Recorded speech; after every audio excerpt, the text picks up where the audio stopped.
Amin, amin, amin. Salam revival, salam kebangkitan. Ya, shalom Bapak Ibu semuanya yang ada di ruangan Zoom maupun di YouTube channel dari Gereja BMC New York. Senang sekali hari ini hari Minggu kita boleh bersama-sama kembali dalam acara ibadah online yang ada dari Gereja BMC ya. Baik Bapak Ibu sekalian, tema atau subtema kita di bulan Juni ini adalah Rebuild Your Altar atau perbaiki kembali mezbahmu ya. Kita sudah belajar minggu yang lalu bahwa mezbah seperti yang sudah disampaikan oleh gembala senior kita adalah gambaran hubungan pribadi antara kita dengan Tuhan. Dan minggu lalu kita sudah belajar, yaitu kalau kita mau membangun kembali atau memperbaiki kembali mezbah kita, maka harus dimulai dengan bersungguh-sungguh berdoa kepada Tuhan. Yaitu berdoa dengan yakin, berdoa dengan sikap hati yang taat. Dan mari sebelum kita lanjutkan, kita akan baca dari 1 Raja-Raja pasal 18 ayat 30 sampai dengan ayat 35 ya. Bapak Ibu nanti juga bisa membaca dengan suara yang keras dari tempat kita masing-masing. Ayat yang ke-30, 2-3. Kata Elia kepada seluruh rakyat itu, datanglah dekat kepadaku, maka mendekatlah seluruh rakyat itu kepadanya. Lalu ia memperbaiki mezbah Tuhan yang telah diruntuhkan itu. Bersama saya ucapkan memperbaiki mezbah Tuhan yang telah diruntuhkan itu. 2-3, memperbaiki mezbah Tuhan yang telah diruntuhkan itu. Ayat 31. Kemudian Elia mengambil 12 batu menurut jumlah suku keturunan Yakub. Kepada Yakub ini telah datang firman Tuhan, engkau akan bernama Israel. Ayat 32, ia mendirikan batu-batu itu menjadi mezbah demi nama Tuhan dan membuat suatu parit sekeliling mezbah itu yang dapat memuat 2 sukat benih. Ia menyusun kayu api, memotong lembu itu, dan menaruh potongan-potongannya di atas kayu api itu. Ayat 34. Sesudah itu, ia berkata, penuhilah 4 buyung dengan air, dan tuangkan ke atas korban bakaran, dan ke atas kayu api itu. Kemudian katanya, buatlah begitu untuk kedua kalinya, dan mereka berbuat begitu untuk kedua kalinya. Kemudian katanya, berbuatlah begitu untuk ketiga kalinya. Bersama-sama saya ucapkan, buatlah begitu untuk ketiga kalinya. 2-3, buatlah begitu untuk ketiga kalinya. Sekali lagi, 2-3, buatlah begitu untuk ketiga kalinya. Dan mereka berbuat begitu untuk ketiga kalinya. Ayat 35.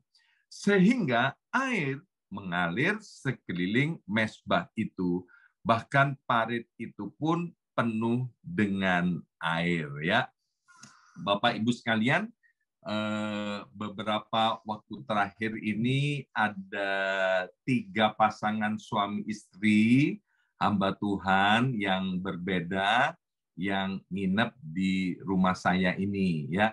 Dan setiap pagi kami mempunyai kebiasaan yaitu memberi beliau-beliau ini breakfast berupa potongan-potongan buah, semangkuk buah tapi isinya macam-macam ya, sedikit avocado, sedikit buah apel, kemudian yang lain-lainnya ya, pepaya, kemudian jadi 1 mangkok gitu ya.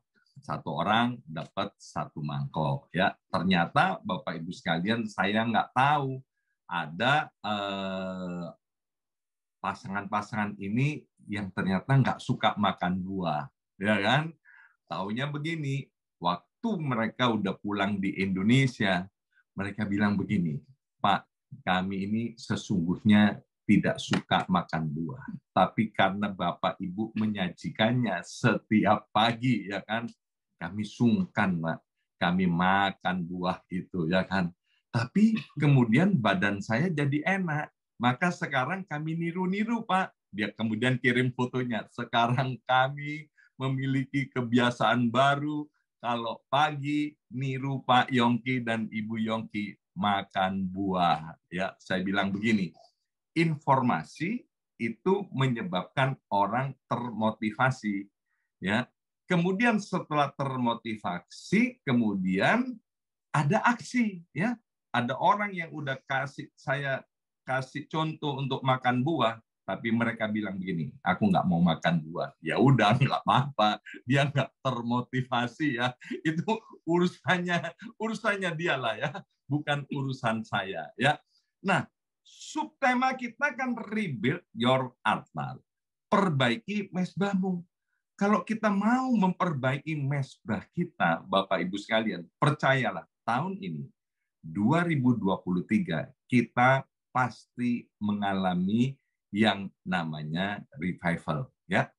Sekali lagi minggu lalu setelah kita sungguh-sungguh berdoa kepada Tuhan, maka apa yang harus kita kerjakan untuk memperbaiki altar atau mesbah kita supaya kita ini bisa revival.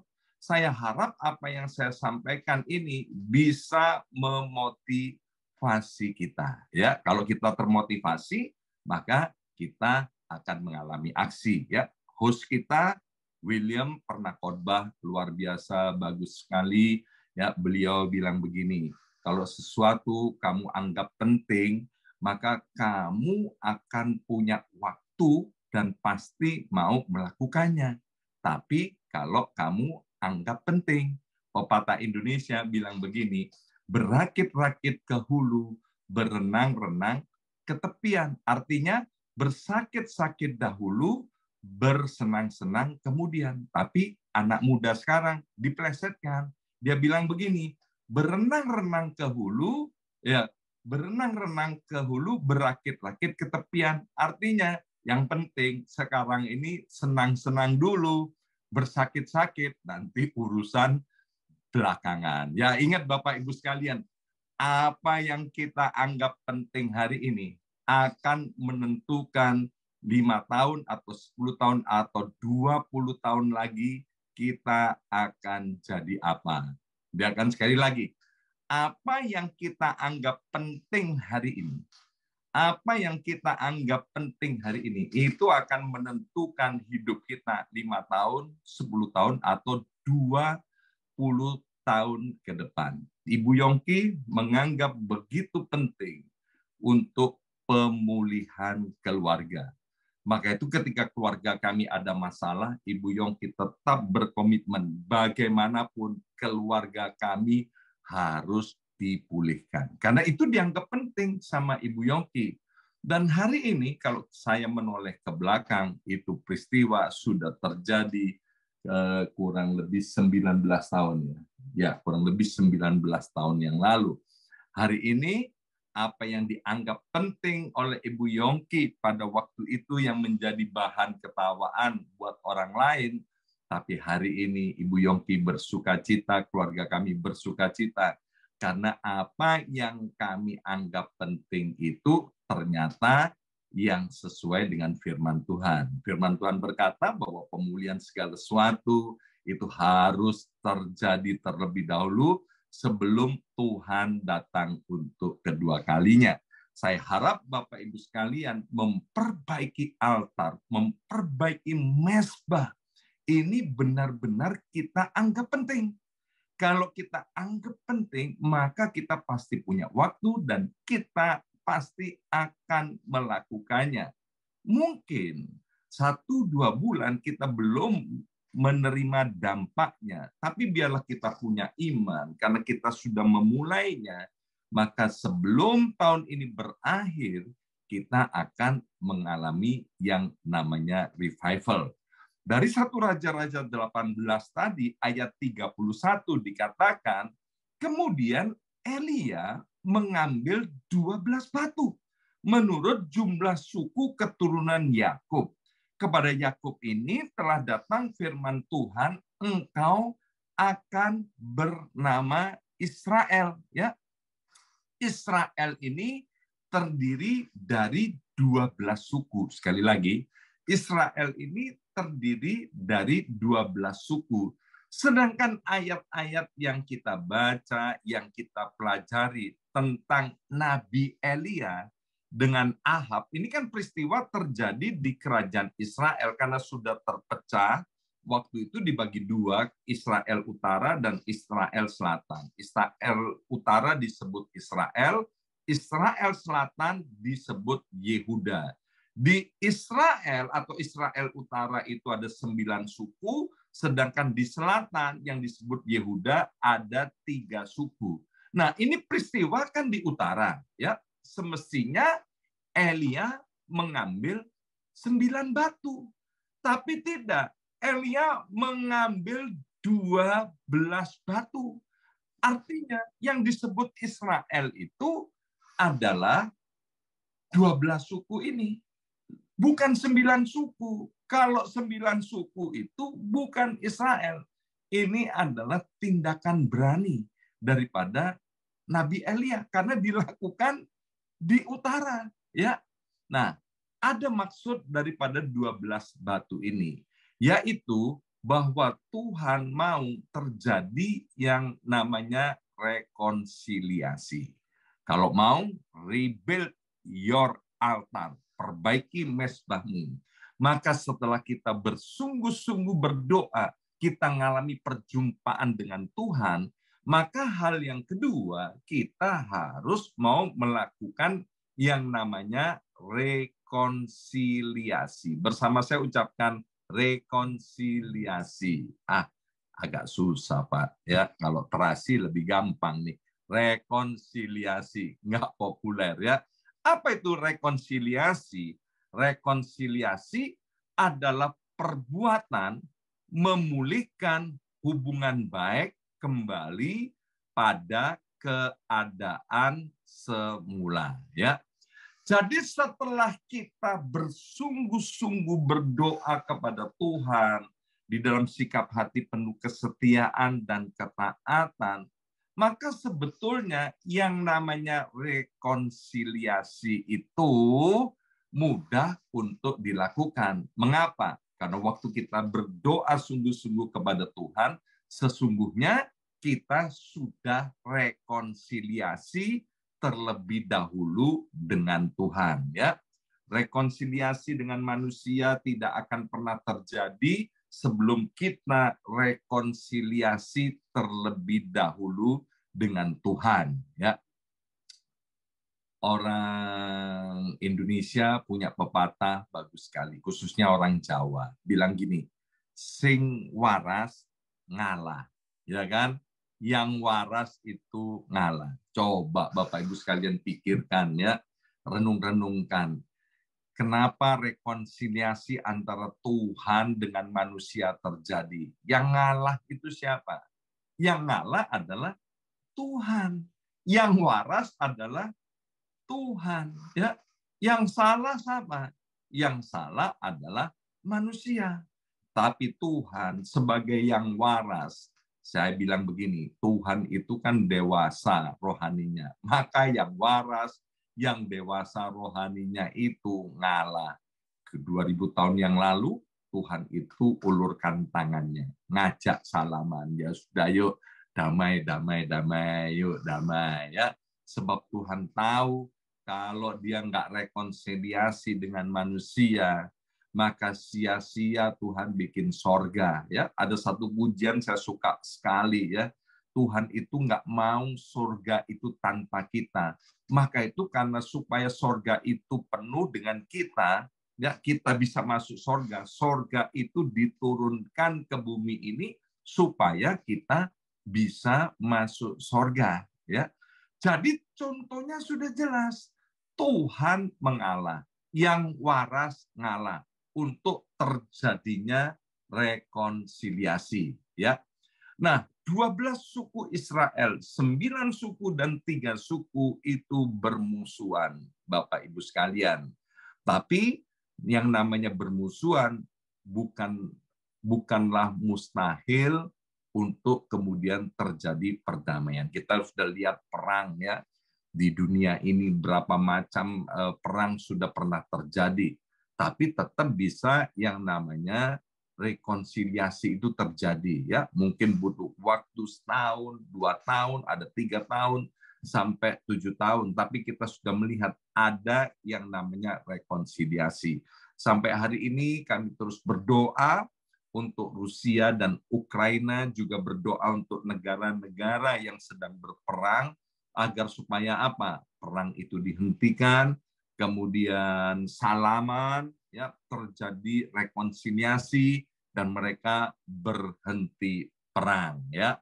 Nah, itu dibutuhkan yang namanya kedewasaan.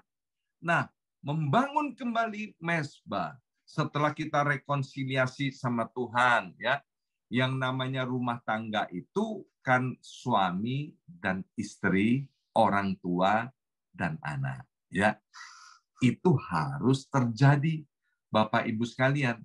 Kalau kemudian hubungan suami, istri, orang tua, dan anak dipulihkan, maka itu adalah awal yang luar biasa. Setelah kita rekonsiliasi dengan Tuhan, maka terjadi rekonsiliasi di dalam keluarga dan rumah tangga. Itu artinya, Bapak Ibu sekalian, kita sudah mengalami langkah yang begitu maju untuk terjadi yang namanya revival. Mari kita lihat dari kitab Matius pasal 5, ayat 23 sampai dengan ayat yang ke-24. Dikatakan, sebab itu, jika engkau mempersembahkan persembahanmu di atas mezbah, dan engkau teringat akan sesuatu yang ada dalam hati saudaramu terhadap engkau, tinggalkanlah persembahanmu di depan mezbah itu dan pergilah berdamai dahulu dengan saudaramu. Lalu kembali untuk mempersembahkan persembahanmu itu. Ayat ini sudah jelas, Bapak Ibu sekalian. Ya, jadi kalau kita di dalam hati ada ganjalan, ada kemarahan, ada kepahitan, ada kebencian, maka kita nggak boleh datang kepada Tuhan. Kita harus membereskannya terlebih dahulu. Ya, contohnya siapa? Contohnya adalah Tuhan sendiri. Bapak Ibu sekalian, Tuhan udah ngasih contoh. Dan Tuhan itu yang harus kita tiru. Sing waras ngalah. Ya, yang repot kan begini. Ya Pak, kami sama-sama nggak waras. Ya, kalau sama-sama nggak waras ya nggak terjadi yang namanya rekonsiliasi, Bapak Ibu sekalian, ya. Katanya hanya ada 2 orang yang gila maka bisa terjadi pertengkaran, ya.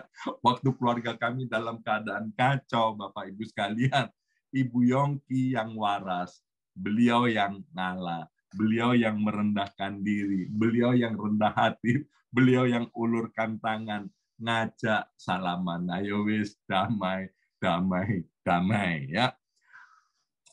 Kita sudah mendengar di berita-berita, ya, yang terakhir ini ada artis di Indonesia yang dulunya suka diundang oleh gereja-gereja untuk kemudian apa? Nyampaikan firman Tuhan, kemudian bersaksi, ya. Artis terkenal, ganteng, cakep banget, Bapak Ibu sekalian, ya.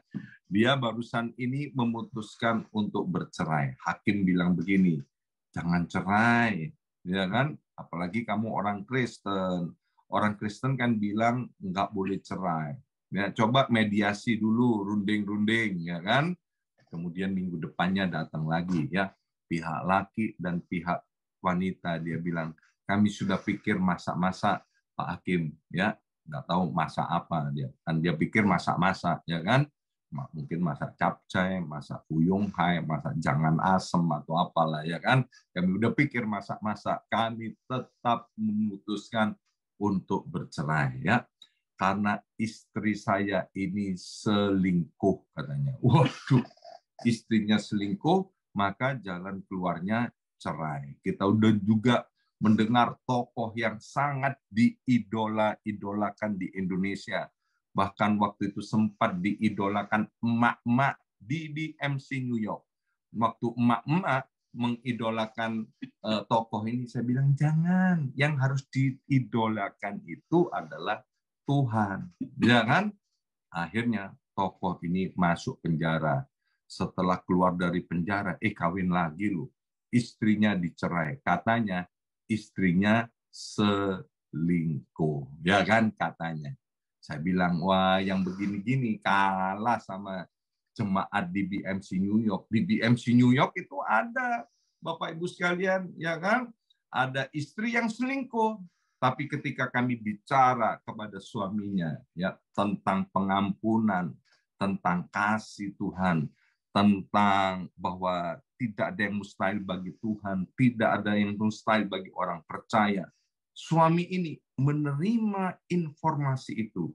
Dia kemudian termotivasi dan kemudian dia beraksi. Dia bilang, "Baik, Pak.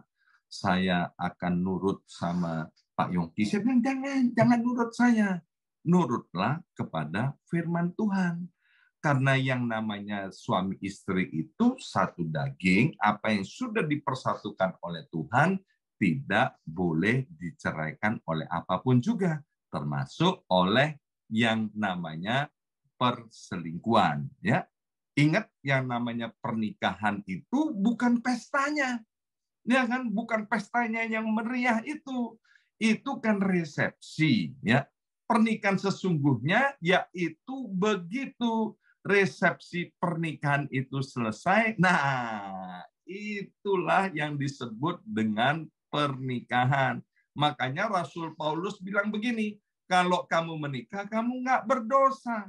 Tapi ketika kamu masuk dalam pernikahan, kamu akan menghadapi yang namanya many troubles. Berbagai macam-macam yang namanya permasalahan. Dan puji Tuhan, Bapak Ibu sekalian ya, jemaat BMC itu yang saya ceritakan, akhirnya hari ini, karena mau dia rekonsiliasi beberapa tahun yang lalu, hari ini keluarganya diberkati, dia mengalami revival. Ya, awal tahun saya bilang bahwa tahun 2023 kita harus mengalami revival dalam kerohanian, kita harus mengalami revival dalam keluarga, kita harus mengalami revival dalam keuangan, pekerjaan, kita harus punya iman, mengalami revival dalam kesehatan, kita juga harus punya iman, mengalami revival dalam karakter kita agar semakin serupa dengan Kristus. Setelah kita berdoa dengan sungguh-sungguh, maka hal yang kedua kita harus punya semangat untuk terjadinya rekonsiliasi. Karena waktu kita berdoa sungguh-sungguh itu artinya kita rekonsiliasi dengan Tuhan. Kalau kita sudah rekonsiliasi dengan Tuhan, kita mengalami Tuhan, berjumpa dengan Tuhan, maka adalah mudah untuk kita rekonsiliasi mulai dengan keluarga, mulai dengan rekan kerja, mulai dengan tempat-tempat di mana Tuhan tempatkan kita. Ya, itu yang kita pelajari. Kemudian yang selanjutnya, Bapak Ibu sekalian, kita baca tadi bahwa apa yang dilakukan oleh Nabi Elia di dalam 1 Raja-Raja 18 ya. Tadi kan saya sudah menyebut untuk diulang beberapa kali ya. Untuk itu yang menuang air ya, mereka menuang air sampai 3 kali. Menuang air sampai 3 kali. Kalau musim hujan, Bapak Ibu sekalian, menuang air 3 kali itu adalah hal yang amat sangat mudah. Tapi background tadi yang kita baca itu adalah background gimana waktu itu hujan tidak turun selama 3,5 tahun. Wah, itu ya, kalau musim hujan terlambat aja beberapa bulan, terjadi kekeringan di mana-mana. Tanaman-tanaman kemudian bisa gagal panen, Bapak Ibu sekalian ya. Kalau panennya tidak gagal, maka para petani nggak bisa nanam lagi. Kenapa? Karena nggak ada air, ya. Karena nggak ada air, maka kemudian akan terjadi krisis. Waktu peristiwa ini ditulis di dalam 1 Raja-Raja 18, sesungguhnya terjadi yang namanya kekeringan, ya. Yang lalu kita udah belajar bagaimana Elia ada di tepi Sungai Kerit, kemudian Sungai Kerit itu menjadi kering, dia pergi ke Sarfat, ketemu dengan janda Sarfat, juga janda Sarfat hampir mati. Kenapa?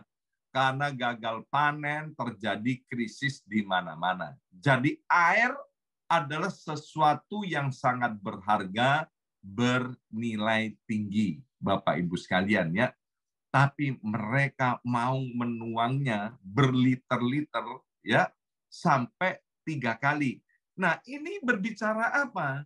Berbicara kepada setiap kita bahwa kita ini harus punya iman kepada Tuhan. Orang yang beriman kepada Tuhan, mereka akan menghormati Tuhan.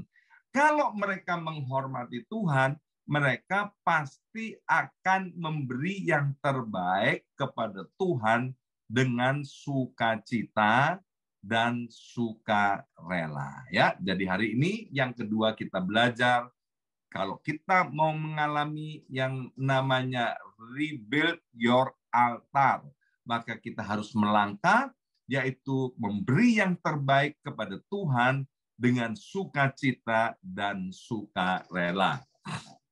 Saya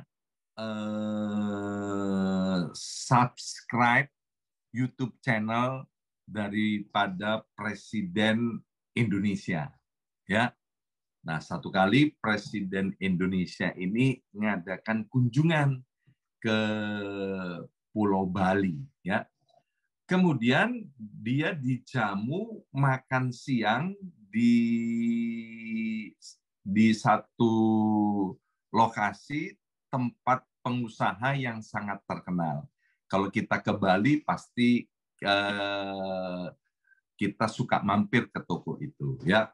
Dan kemudian di situ sebelum Bapak Presiden tiba di lokasi, maka diinterview. Di situ ada nenek, ada kemudian ayah, ibu, dan beberapa anggota keluarga itu. Sampai kepada yang anggota keluarga itu menurut saya masih remaja, ya.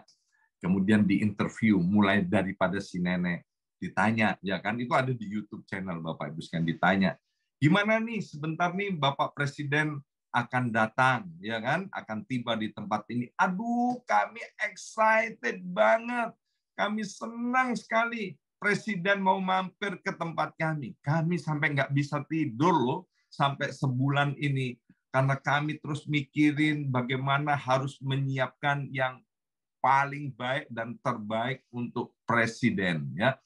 Dan kemudian papa mamanya ditanyain juga, kemudian ditanyain, semua jawabannya hampir sama. Mereka excited, nggak bisa tidur, mereka berusaha mengerjakan segala sesuatu dengan detail dan yang terbaik.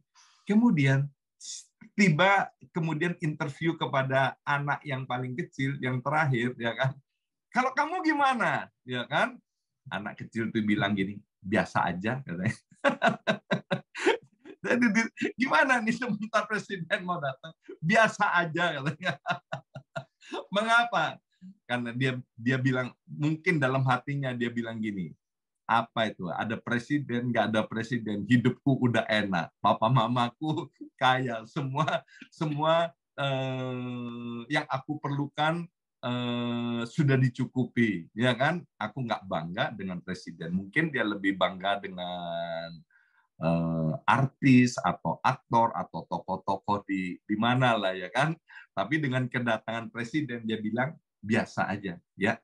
Nah, kalau kita tahu bahwa Tuhan yang kita sembah dia itu real, bukan dongeng, Kalau kita tahu, kita menyadari bahwa Tuhan itu sungguh-sungguh ada, meskipun kita nggak bisa melihatnya dengan mata jasmani kita, kita sadar bahwa Tuhan itu memang yang menciptakan langit, bumi, dan segala isinya. Dia Tuhan semesta alam, maka kita pasti mau dan berani memberikan yang baik dan terbaik bagi Tuhan dengan sukacita dan sukarela. Alkitab bilang begini, ya, karena di mana hartamu berada, di situ juga hatimu berada, ya. Jadi harta kita itu di mana? Ya, kalau harta kita di emas, ya berarti hati kita di situ. Kalau harta kita di mobil, hati kita di situ. Kalau kemudian harta kita di anak, hati kita pasti ada di sana.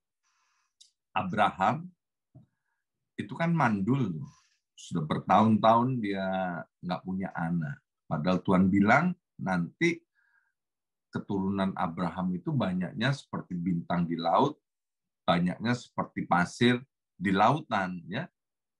Jadi waktu dia punya anak satu yang bernama Ishak, excited banget, dia senang banget. Dan itulah harta yang paling berharga bagi Abraham. Ya. Hati Abraham ada pada Ishak. Waktu Tuhan bilang begini, Abraham, sekarang persembahkan kepadaku anak itu. Wah, itu kalau kita ada di posisi Abraham, Bapak Ibu sekalian ya, wah itu ada di dalam pilihan yang amat sangat sulit dan tidak masuk akal ya. Tapi setelah Abraham bergumul, kita tahu Bapak Ibu sekalian, di dalam ketaatan dengan sukacita, dengan sukarela dia mau mempersembahkan anaknya yang dikasihi itu Bapak Ibu sekalian ya, diberikan kepada Tuhan. Dan kita lihat apa yang terjadi ya. Kita tahu kehidupan Abraham luar biasa, diangkat Tuhan, dipulihkan oleh Tuhan. Kemudian di Alkitab Perjanjian Baru kita juga pernah mendengar, membaca tentang seorang wanita ya yang mempersembahkan minyak narwastu. Ya, minyak narwastu itu adalah sebuah minyak yang amat sangat mahal. Ya, kalau kita belajar di beberapa buku, katanya itu untuk mendapatkan minyak itu harganya sama dengan 360 hari kerja. Ya, dan wanita itu sudah menabungnya, mungkin menabungnya bukan setahun, ya sudah bertahun-tahun dia kumpulkan uang untuk mendapatkan minyak narwastu itu. Kan nggak mungkin tiap hari dia nggak makan, ya kan? Untuk mendapatkan minyak itu dia udah nabung sekian lama. Dia sangat menjaga minyak ini. Tapi ketika dia ngalami Yesus, dia berjumpa dengan Yesus, dia nggak sayang-sayang loh. Nggak kan, karena itu satu-satunya harta yang paling berharga yang ada pada wanita itu. Dia tuangkan di atas kepalanya Tuhan Yesus. Ya, nah itu Bapak Ibu sekalian. Jadi rebuild your altar dimulai juga dengan kita mau memberikan yang baik dan terbaik kepada Tuhan dengan sukacita dan sukarela. Setiap kita mendapatkan waktu yang sama. Tuhan berikan waktu kepada kita 24 jam. Ya. Nggak ada yang dapat lebih daripada itu. Tuhan mau, apakah kita mau memberikan waktu yang terbaik bagi Tuhan. Tuhan memberikan contoh dan pola kepada kita bagaimana dia memberikan waktu yang terbaik. Tuhan Yesus waktu dia ada di atas muka bumi ini, pagi-pagi benar dia selalu pergi berdoa. Ya, Tuhan nggak pernah bilang begini, kalau doanya siang nggak manjur, ya, apalagi doanya sore, wah tambah nggak manjur. Nggak. Alkitab tidak bilang seperti itu, ya. Tapi Yesus tahu yang terbaik itu bagi Tuhan Yesus adalah waktu pagi hari itu. Ya, pagi hari itu dia berikan waktu yang pagi-pagi itu kepada Tuhan.